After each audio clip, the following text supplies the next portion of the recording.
Inside a mental rehabilitation clinic in the city of Avignon in the French countryside, the air was impregnated with the smell of disinfectant, mixed with a light scent of lavender that sought to bring some calm to the patients. The white walls reflected the artificial light, creating a sterile and somewhat oppressive environment. Rodrigo, a man in his 70s, was sitting on the edge of his bed, staring at the white ceiling of his white room. His thoughts were in turmoil, a confusing mixture of despair, sadness, and a hint of impotent rage that kept coming back to him. He felt as if he were trapped in a whirlpool of negative emotions, completely unable to find a way out of it. The door to the room opened and the noise brought him back to his senses. He spotted a nurse entering with soft footsteps. Her kind eyes swept the room, finally landing on Rodrigo, who looked at her with his hopeless eyes, already lost in his thoughts again. "Rodrigo," she called, her soft voice cutting through the tense silence. Rodrigo blinked, coming back to reality. He looked at the nurse, recognizing her as Carla, one of the few people in the clinic he felt seemed genuinely concerned about him. "Carla," murmured Rodrigo in his deep, husky voice, only a shadow of its former imposing self, forcing a weak smile and asking, "Did something happen?" Carla approached Rodrigo's bed, her compassionate gaze conveying a mixture of compassion and concern. "I just wanted to check how you were feeling today. You seem a bit distant. More than usual." Rodrigo sighed, running a hand through his disheveled, thinning hair. I don't know. I feel like I'm sinking deeper and deeper, and I can't find a way out of this darkness." Carla sat down next to Rodrigo, placing a comforting hand on his shoulder. "I know it may seem hard right now, but you're not alone in this. We're here to help you get through it, step by step." Rodrigo looked at Carla, seeing the sincerity in her eyes. He felt a little calmer, knowing that at least one person cared about him in that dark place. "Thank you," he said, his voice laced with emotion. I really need someone right now." Carla smiled gently, squeezing Rodrigo's shoulder lightly. "You'll always have our support, Rodrigo. Never forget that." Rodrigo felt a lump forming in his throat, but he managed to force a smile in response. He knew he still had a long way to go, but for now, at least, he wasn't alone. Or so he was told, although he had been told this before and still ended up alone. Since the day he had arrived there, a few months had passed, and the days at the clinic seemed to drag on, each new day proving darker than the last. He found himself trapped in an endless cycle of therapy, medication, and long moments of solitary introspection in his room. Carla's presence, however, seemed to be a ray of light in that darkness. The marks of time on her countenance were not only testimony to her long journey through life, but also to the countless torturous summers she had faced in her soul, especially after the tragedy 2 decades ago. That event had left a scar so deep that no consolation seemed to be able to heal it. Loneliness and pain were her only companions in this clinic, where she hoped to find some relief from her suffering. However, relief seemed as distant as the happy memories he tried to revive in his mind. One night, when the weight of his existence became extremely unbearable, tormented by his demons who would not give him respite, he woke up drenched in sweat, with a pale face and feeling exhausted, deciding that he no longer wanted to fight. The burden of life had already become extremely heavy. In a moment of deep despair, he thought about hanging himself, believing that in this way he could finally find the peace he so desperately sought. He carefully prepared the scene for his last act, choosing an old tree by the lake where he liked to spend some time. The branch seemed strong enough to bear the weight of his decisions, and with difficulty he managed to tie the sheet. However, when everything was ready and the silence seemed to agree with his final choice, a soft but clear voice cut through the silence of the garden. It was a voice he knew so well, a voice he hadn't heard for 20 years but had never forgotten. It was his son's voice. "Don't do it, Dad," whispered the voice, as real as the breeze that passed gently through the garden. "There is still beauty in the world, even if you can't see it now. You are not alone, and you will smile again." Surprised and incredulous, the gentleman stopped immediately, his hands shaking. He looked around for the source of the voice, but there was no one there but him. He returned to his room still in disbelief, and that night, for the first time in many years, he slept peacefully, as he hadn't for a long time, his demons giving him a respite. The next morning, despite everything, he felt exhausted and still completely disgusted with life. He returned to the edge of the same pond in the garden, looking up at the branch of that old tree, perhaps in the hope of hearing his son again. He closed his eyes to see if he could hear him, saying to himself, Son, why didn't you let me go?" That's when she heard a soft voice that broke her reverie. "Rodrigo," Carla called, her voice delicate but also full of tension. "Can I talk to you for a moment?" Rodrigo looked at Carla, immediately realizing that something was wrong. He nodded silently, inviting her to sit down next to him. "What's wrong?" asked Rodrigo, his voice full of apprehension at being reprimanded for what he had tried to do. Carla sighed, running her hand through her hair in a nervous gesture. "It's about your recent therapy results. They haven't been as good as we'd hoped, and I'm worried about your progress. Despite the long time you've been with us, as long as you don't open up, we won't be able to help you heal." Rodrigo lowered his gaze, feeling an even greater weight settle on his shoulders. He knew he wasn't improving as he should, but Carla's confirmation only made it more real. "I know it's been hard, and it's hard to get things off our chest and let other people in on our difficulties," Carla continued, her voice soft and reassuring. "But we need to find a way to get through this together. You can't give up now, Rodrigo. There's still hope, but for that, we need you to let us help you." Rodrigo looked into Carla's eyes, seeing the determination and compassion reflected there. He felt a little stronger, knowing that she was by his side, even in his darkest moments. I don't want to give up, Carla," Rodrigo admitted, his voice laced with emotion. "But sometimes it feels like the darkness is simply too much to bear." Carla placed a comforting hand on Rodrigo's shoulder, trying to reassure him. "I know it may seem like it, but you're stronger than you think, Rodrigo. I know the loneliness hurts inside, but we absolutely cannot let the darkness win."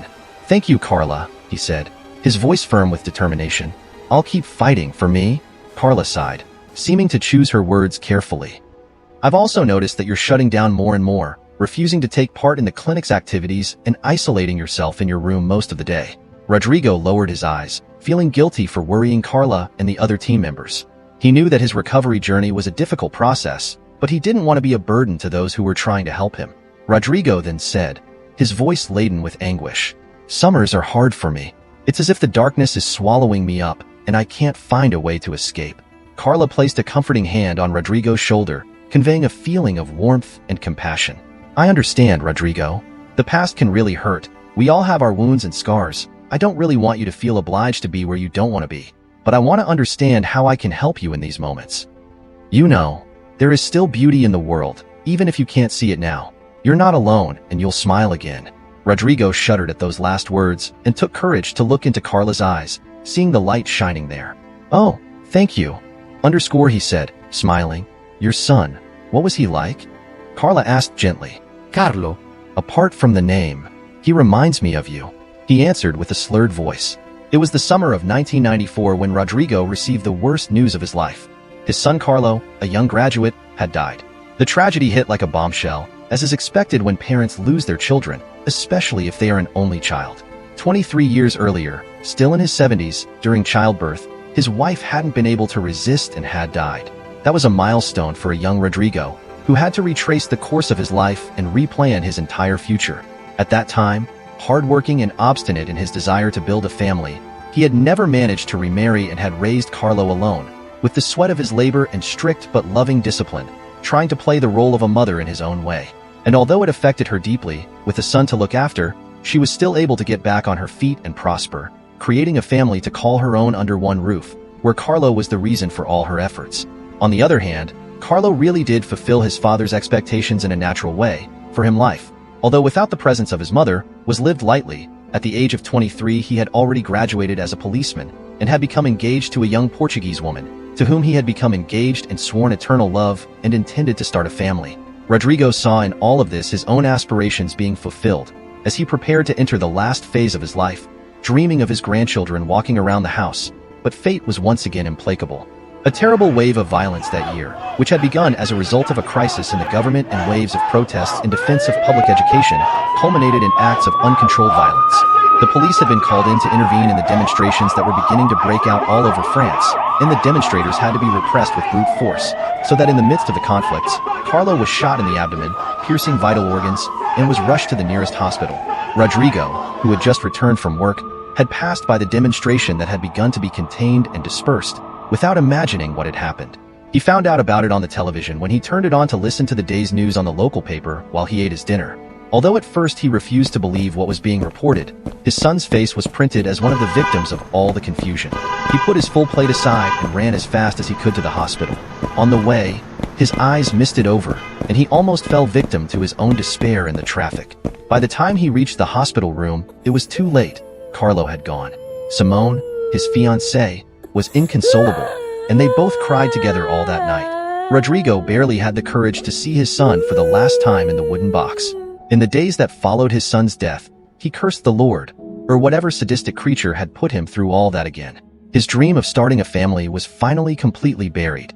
His grief had been intense, his performance at work had soon dropped, and he had been the subject of indiscreet comments judging his mental sanity. He was finally dismissed just 2 months after the event, but the dismissal itself hadn't affected him, even though he had served the company for more than 2 long decades. It was in solitude that Rodrigo found his way of trying to make it all go away, but to no avail. The once clean house became dirty, care turned into sloppiness, and his appearance gradually became careless. He got a job that was far below his abilities, and began to walk only in the early hours of the morning, and even he, who had never drunk a drop of alcohol, began to drink in an attempt to numb the sadness that had overtaken him. Carla hugged him tightly, while Rodrigo let himself be cradled in her arms, and for the first time in many years Rodrigo cried.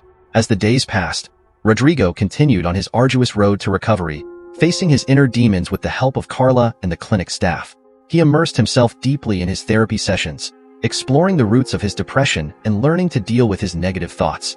One sunny morning, Rodrigo was sitting in the clinic's garden, absorbed in his own thoughts as he looked out over the same old lake. He gazed at the colorful flowers swaying gently in the wind, but his mind was somewhere else in the past, perhaps in those same days when he had been trapped, as if his life had ended that summer too, lost in a fog of doubts and uncertainties.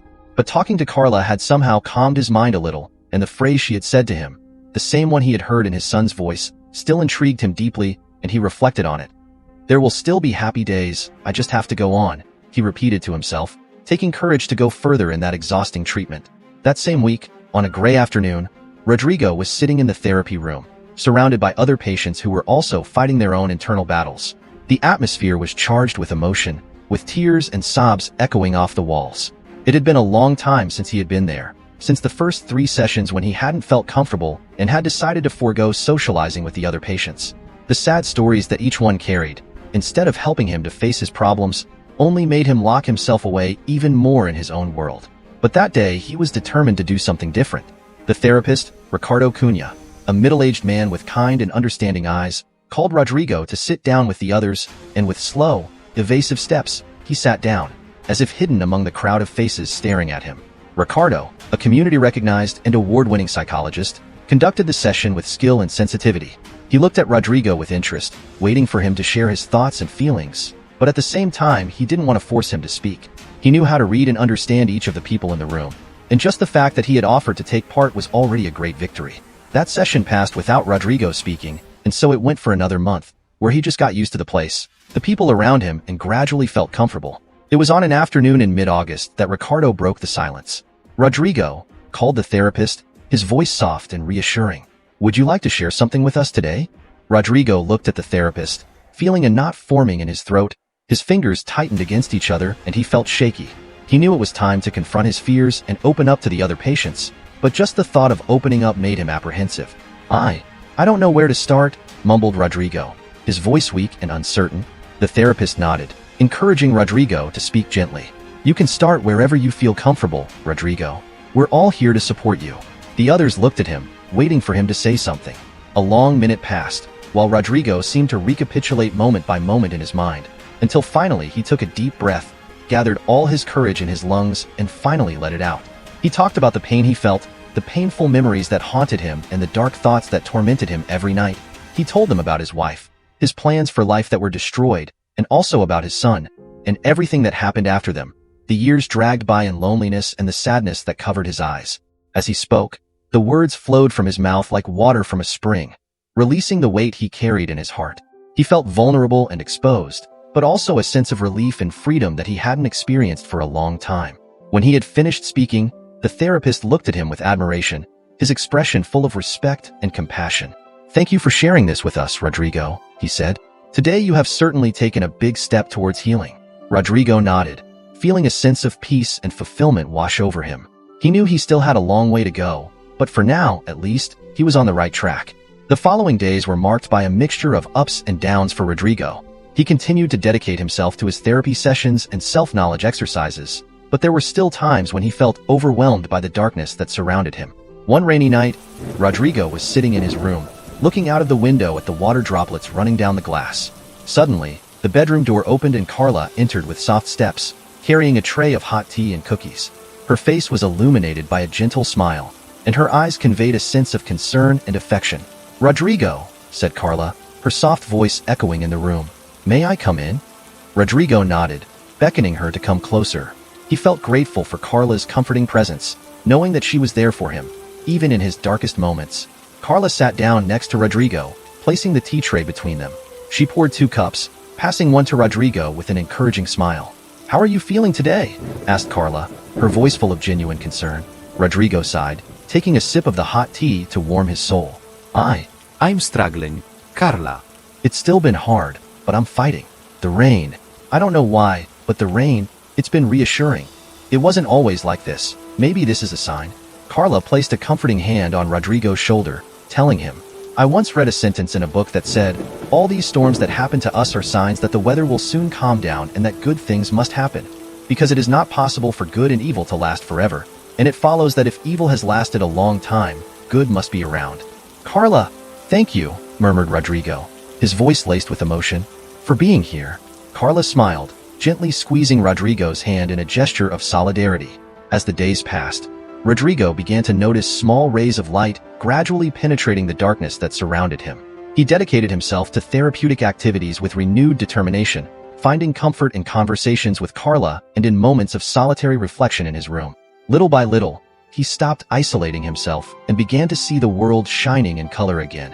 One sunny afternoon, while walking through the clinic's gardens around the lake, Rodrigo noticed something different in his state of mind. He felt lighter, as if a weight had been lifted from his shoulders, and a sense of hope began to bloom inside him. Suddenly, he heard a familiar voice calling his name. It was Carla, who was approaching with a radiant smile on her face. "Rodrigo!" exclaimed Carla, her voice full of genuine joy. "I have a surprise for you." Rodrigo looked at her curiously, wondering what could be so special to make Carla so excited. "What is it?"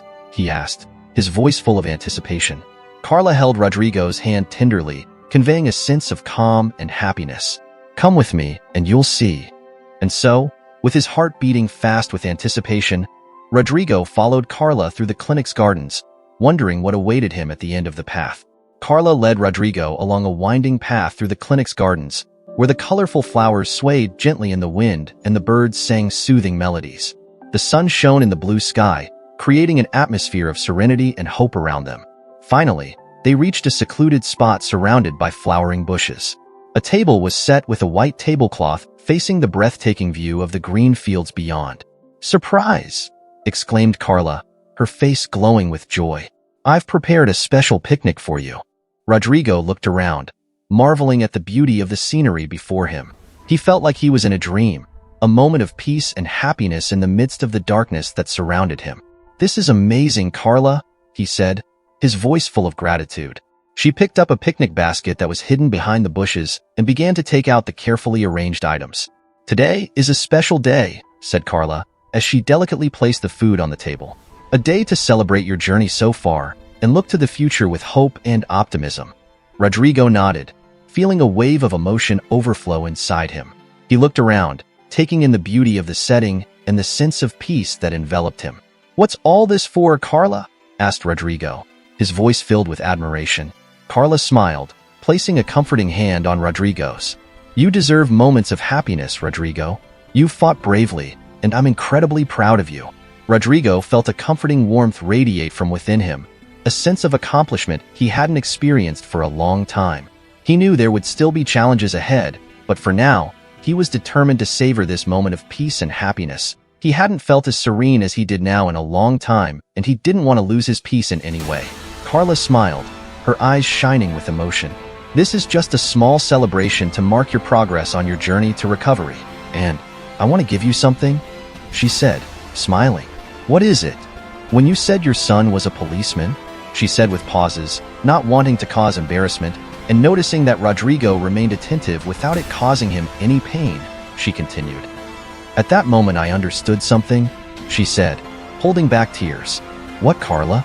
Something bad?" No, not at all.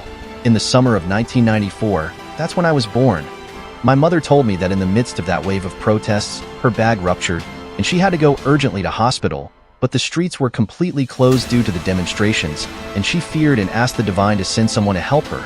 That's when, a policeman appeared and took her as quickly as possible to hospital. It was her son who saved her and saved me. Carlo. Rodrigo murmured, his eyes unable to hold back the tears.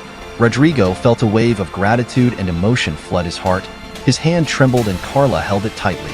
Well, I guess that makes you my grandfather, right? Would you like to be my grandfather? Rodrigo's eyes welled up with tears that poured down his face. He would never have imagined that someone would do something so special for him. And Carla's gesture meant more than words could express. Thank you, Carla, Rodrigo murmured, his voice breaking with emotion. It's wonderful. And in this way, Rodrigo was finally able to fulfill his wish of having a family. Rodrigo was completely cured of his depression and became a volunteer at the clinic, helping other people to renew their hope in a better life. He worked there until the end of his life.